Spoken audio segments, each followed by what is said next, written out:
할렐루야. 2025년 8월 20일 수요일 아침입니다. 성도들에게 찾아가는 말씀, 오늘은 신명기 2장의 말씀을 함께 묵상합니다. 1914년 8월 영국의 탐험가 어니스트 셰클턴은 남극 대륙을 가로지르겠다라는 대담한 목표를 품고 출발했습니다. 그는 런던에서 27명의 대원과 함께 엔듀런스호에 올라탔습니다. 엔듀런스, 곧 인내라는 이름처럼 그 배에는 어떤 고난도 견뎌내겠다라는 결의가 담겨 있었습니다. 그러나 남극은 결코 호락호락하지 않았습니다. 배가 남극 근처에 다다르기도 전에 두꺼운 얼음이 사방에서 밀려와 배를 가두었습니다. 처음에는 잠시 기다리면 얼음이 풀릴 것이라고 생각했지만 시간이 흐를수록 상황은 점점 더 심각해졌습니다. 얼음은 배를 조여오더니 결국 엔듀런스호를 상산이 부숴버렸습니다. 대원들이 의지할 수 있었던 단 하나의 집이 바닷속으로 사라져버린 것입니다. 이제 남은 것은 끝없이 펼쳐진 얼음바다와 살을 애는 추위뿐이었습니다. 대원들은 천막을 치고 얼음 위에서 생활해야 했습니다. 똑같은 하늘, 똑같이 내리는 눈, 똑같은 바람만 계속되는 매일이었다고 그들은 회고합니다. 하루는 앞으로 나아간 것 같다가도 다음 날이면 떠밀려 다시 제자리로 돌아와 있었습니다. 수주일, 수개월이 지나면서 그렇게 사람들은 지쳐갔습니다. 우리는 대체 어디로 가고 있는가? 정말 살아서 집으로 돌아갈 수 있을까? 그들의 마음에는 깊은 좌절과 두려움이 자리 잡았습니다. 그러나 셰클턴은 그 절망의 한가운데에서 지도자의 자리를 지켰습니다. 그는 대원들이 포기하지 않도록 매일 식량을 나누어 주고 불을 피워 추위를 막으며 앞으로 나아갈 방법을 찾았습니다. 그는 끝없이 얼음 위를 걸어가며 방향을 잡았고 작은 배로 목숨을 건 항해를 감행하기도 했습니다. 그렇게 마침내 수개월 후에 그는 모두를 무사히 안전한 땅으로 이끌어냈습니다. 놀랍게도 한 명의 사망자도 없는 기적이었다라고 여전히 이 이야기는 전설처럼 전해지고 있습니다. 오늘 이 소설 같은 실화가 우리에게 주는 울림은 분명합니다. 끝없이 같은 자리만 맴도는 것 같고 앞으로 나아가지 못하는 것처럼 보여도 결국 인내하며 나아가는 자들에게는 새로운 길이 열리게 되어 있다라는 것입니다.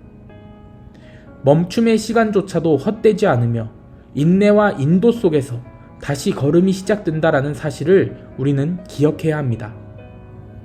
바로 오늘 본문 신명기 2장에 나오는 이스라엘 백성의 모습이 그렇습니다. 애굽에서 종살이하던 그들을 하나님이 능력의 손으로 이끌어내셨습니다. 홍해를 가르셨고 광야에서 만나와 메추라기를 먹이셨습니다. 불기둥과 구름기둥으로 앞길을 인도하셨으며 이제 드디어 가나안 땅은 코앞에 와 있었습니다.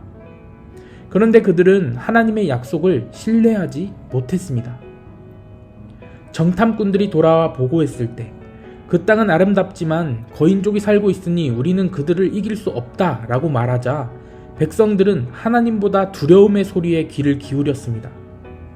결국 그 불신앙 때문에 하나님은 그들이 즉시 가나안에 들어가지 못하게 하셨습니다. 그렇게 시작된 시간이 바로 광야에서의 40년 방황이었습니다. 여러분 한번 생각해 보세요. 하루 이틀도 아니고 몇 주도 아니고 무려 40년입니다.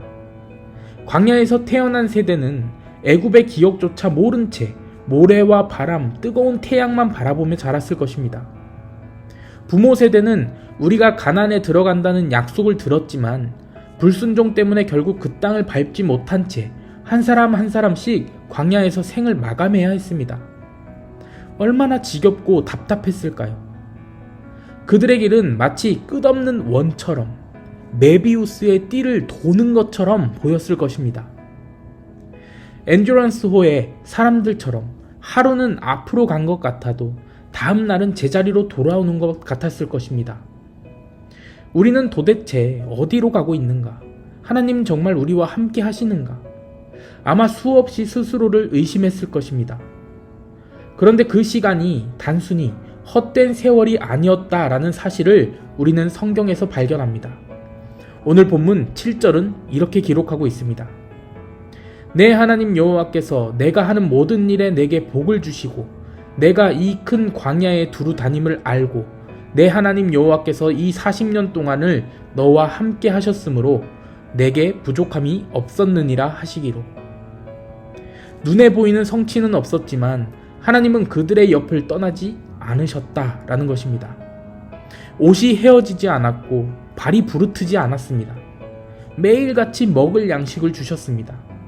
그 40년은 하나님을 배우고 하나님을 의지하는 법을 배운 시간이었던 것입니다. 그리고 마침내 하나님이 모세를 통해 3절에서 이렇게 말씀하십니다. 너희가 이 산을 두루 다닌 지 오래니 돌이켜 북으로 나아가라. 그 한마디는 지쳐있던 이스라엘에게 새로운 시작의 신호였습니다. 멈춤의 시간이 끝났음을 알리는 선언이었고 다시 약속의 땅을 향해 걸음을 내디드라는 초대였습니다. 이스라엘의 광야 40년은 겉으로 보면 실패의 시간처럼 보입니다. 아무것도 이루어지지 못한 시간, 제자리를 맴도는 시간, 이렇게 보일 수 있습니다. 하지만 하나님은 그 시간을 헛되이 두시지 않았습니다. 하나님은 멈춤 속에서 오히려 그들을 지키시고 가르치시고 길러내셨습니다. 그리고 이와 마찬가지로 오늘 우리들의 인생에도 이런 광야 같은 시간이 있습니다. 계획했던 일이 막혀 더 이상 나아가지 못하는 순간, 열심히 노력했지만 결과가 따라오지 않는 순간, 기도했지만 응답이 보이지 않는 순간, 마치 같은 자리만 맴도는 것처럼 보이고 앞이 꽉 막혀 있는 것 같은 순간들 말입니다. 그때마다 우리는 종종 조급해지기 시작합니다. 왜 나는 앞으로 나아가지 못하는가? 하나님은 왜 길을 열어주시지 않는가? 하지만 오늘 본문은 우리에게 말합니다. 하나님은 멈춤의 순간에도 우리와 함께 하시며 그 시간 가운데 우리를 준비시킨다라는 것을 말입니다. 이스라엘은 광야에서 살아가는 법을 배웠습니다. 스스로의 힘으로는 살 수 없는 곳에서 날마다 하나님께 의지해야만 살 수 있다라는 것을 배웠습니다. 만나는 내 힘으로 얻은 것이 아닌 하나님의 선물임을 깨닫게 했고, 구름기둥과 불기둥은 내가 가는 이 길이 내가 걸어가는 길이 아니라 하나님이 인도하시는 길임을 보여주었으며, 옷이 헤어지지 않고 발이 부르트지 않았다라는 사실은 하나님이 끝까지 함께 하셨다라는 증거였습니다. 우리의 삶에도 이런 은혜가 있습니다. 비록 지금 눈에 보이는 성취는 없을지라도 하나님은 우리의 숨결을 붙들고 계십니다. 때로는 우리가 알지 못하는 방식으로 길을 막으시기도 하고, 또 우리가 지쳐 쓰러지지 않도록 매일의 양식을 채워주시기도 합니다. 그리고 하나님의 때가 되면 분명히 하나님은 이렇게 말씀하실 것입니다. 너희가 이 산을 두루 다닌 지 오래니 이제 돌이켜 북으로 나아가라. 바로 이제 준비가 되었으니 새로운 길로 가라 라는 격려입니다. 하나님께서 이스라엘 백성에게 이제 북으로 나아가라 말씀하셨던 것처럼 오늘도 우리에게 동일하게 말씀하십니다. 너희가 이 산을 두루 다닌 지 오래니 이제 다시 일어나 걸어가라. 혹시 여러분 중에 어떤 분은 지금도 광야를 걷는 시간 가운데 있을지도 모릅니다. 기도해도 변화가 없고 매일이 같은 자리에 반복처럼 느껴질 수 있습니다. 셰클턴의 대원들이 끝없이 얼음바다를 떠돌며 절망했던 것처럼 이스라엘이 40년 동안 똑같은 모래와 하늘만 보며 지쳤던 것처럼 우리도 그렇게 느낄 때가 있습니다. 그러나 우리는 기억해야 합니다. 하나님은 멈춤의 시간 가운데 우리를 버려두지 않으신다라는 것을 말입니다. 그 시간 속에서 우리의 믿음을 단련시키시고 마음을 겸손하게 하시며 오직 하나님을 바라보도록 우리를 빚어가십니다. 멈춤은 끝이 아니라 준비입니다. 정체는 낭비가 아니라 성숙의 과정입니다. 그리고 그러한 과정들이 지난 후에 하나님의 때가 되면 반드시 새로운 길을 열어주십니다. 우리를 일으켜 세우시고 다시 약속한 땅을 향해 나아가게 하십니다. 그러므로 오늘 우리는 결단해야 합니다. 광야 같은 시간을 원망하지 않고 멈춰있는 순간에도 주님이 함께 하심을 믿으며 주님이 말씀하실 때 다시 일어나 순종의 걸음을 내딛겠다는 결단이 저와 여러분의 입술에 있기를 축복합니다. 하나님은 우리의 발걸음을 인도하시는 분이십니다. 우리가 서 있을 때도 함께 하시고 다시 걸어갈 때도 붙드시는 분이십니다. 오늘 이 아침 그 하나님을 신뢰하며 멈춤의 자리에서 다시 일어나 하나님을 의지하여 약속의 길을 향해 힘껏 나아가는 저와 여러분 되시기를 주님의 이름으로 간절히 축원합니다. 아멘. 오늘은 49주년 기념 부흥회를 위한 특별기도 함께 드리며 하루를 시작하겠습니다. 다 함께 기도하시겠습니다. 사랑의 하나님, 오늘도 우리의 삶을 말씀으로 이끌어 주시니 감사합니다. 이스라엘 백성이 광야에서 멈추어 선 것 같았지만 그 시간 속에서도 하나님께서는 끊임없이 일하셨음을 우리는 보았습니다. 오늘 우리에게도 동일한 은혜를 주셔서 멈춤이 끝이 아니라 하나님의 준비임을 깨닫게 하시니 감사합니다.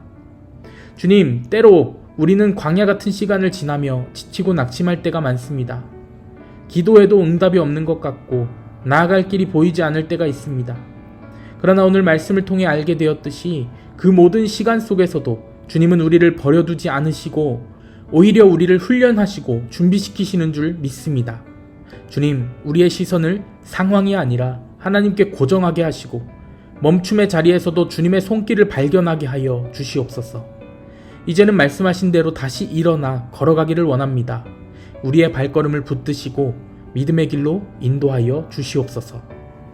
주님, 특별히 우리 교회가 맞이하는 49주년 부흥회를 주님께 올려드립니다. 지난 세월 동안 우리 교회를 붙드신 은혜를 기억하며 이번 부흥회가 새로운 은혜의 시작이 되기를 간절히 소망합니다. 이 집회가 기념하기 위한 자리가 되는 것이 아니라 성령의 불길이 임하여 모든 성도의 심령을 새롭게 하는 시간이 되게 하여 주시옵소서. 또한 이번 부흥회를 통해 무엇보다도 영혼 구원의 역사가 일어나기를 원합니다. 우리의 발걸음이 전도의 발걸음이 되게 하시고 우리의 입술이 복음을 전하는 통로가 되게 하여 주셔서 교회 안에 머물러 있던 신앙이 밖으로 흘러가게 하시고 아직 주님을 알지 못하는 이웃과 가족과 친구들이 초청을 받아 복음을 듣고 예수님을 영접하는 놀라운 구원이 일어나게 하여 주시옵소서. 이번 부흥회가 교회의 새로운 50년을 여는 은혜의 전환점이 되기를 원합니다. 우리를 사용하여 주시고 이 땅에 잃어버린 영혼들을 주께로 돌아오게 하는 하나님의 역사에 참여하는 귀한 주의 종들 되게 하여 주시옵소서.